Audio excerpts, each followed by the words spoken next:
Hi everyone, let me introduce myself. My name is Jovanangis Tumarang from PBI Class B. On this occasion, I will present the results of my final exam. Let's get straight to the topic being discussed. Qualitative and quantitative meaning. A. Understanding qualitative research.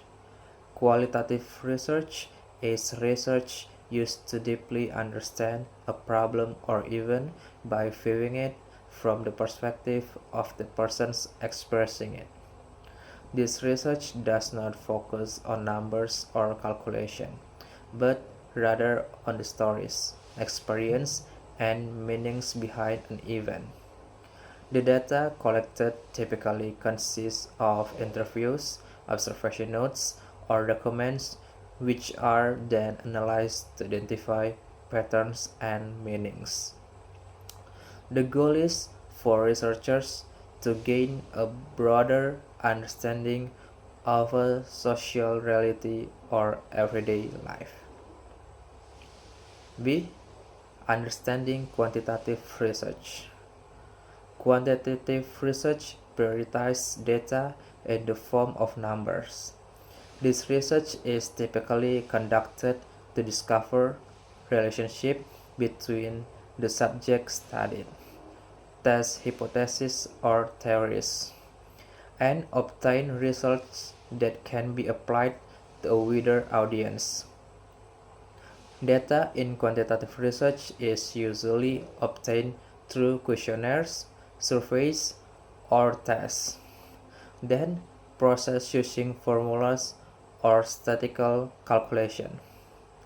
This method makes quantitative research results clearer, more measurable, and easier to prove. Because of its numerical nature, the results are also generalizable, meaning that findings from a single respondent can represent a larger group. This is why quantitative research is widely used in education, social studies, economics, and other scientific fields. Differences between qualitative and quantitative research. Qualitative and quantitative research are both used to find answers to problems, but they have different focuses and methods. In terms of data, qualitative research relies on descriptive information such as words, opinions, experience, or stories. This data cannot be measured numerically, but rather understood through its meaning. For example, when a researcher wants to understand how students feel about online learning, they will conduct interviews and explore their answers in depth. This contrasts with quantitative research, which uses numerical data.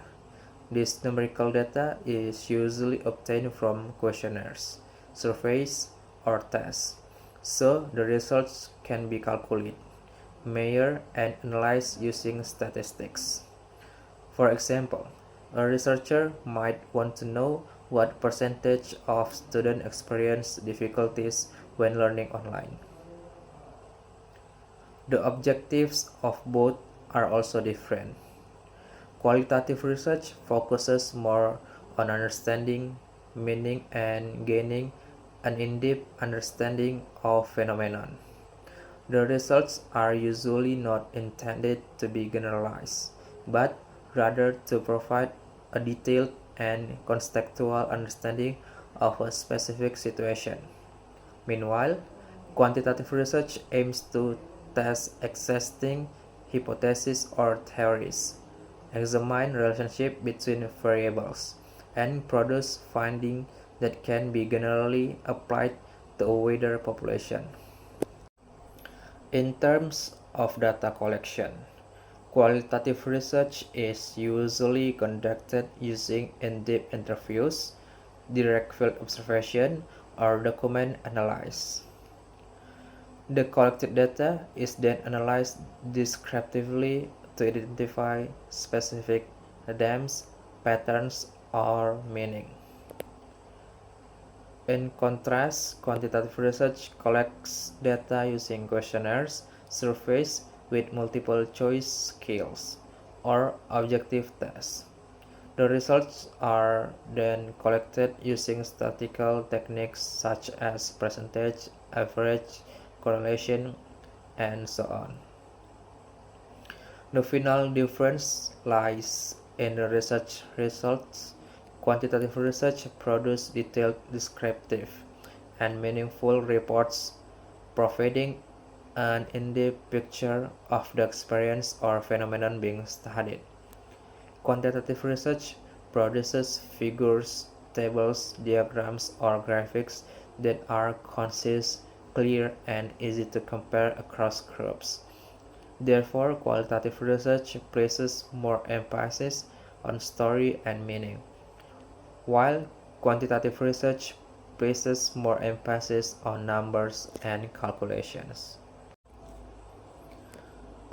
Quantitative research is conducting experimental research with a population of only one class. If quantitative research is conducted with a population of only one class, then the research can still be considered quantitative research. In quantitative research, ideally, the population studied is broader so that the results can be generalized. However, if the researcher only uses one class, then the research can be classified as quantitative research with a limited sample. This is often the case in experimental research in schools because the researcher only has access to one specific class. In this case, there are usually two possibilities. A. One group pretest post-test design. Researchers use only one class and then administer an initial test pretest. The pretest and post-test results are then compared to determine if there is any improvement. B. Statistic groups compression, if possible. Still using one class, but the class is divided into two smaller groups, an experimental group treated and a control group untreated. Comprehensions are made between these two smaller groups. In conclusion, quantitative experimental research with a single class is still valid, but the results are more representative of the condition of the class rather than the entire school population. Therefore, in reports, researchers usually emphasize that the research is limited to the context of a single class, thus limiting the generalizability of results. I conclude this presentation with the hope that we all benefit from the material presented. That includes my presentation. I hope it has been beneficial and broadened our horizons.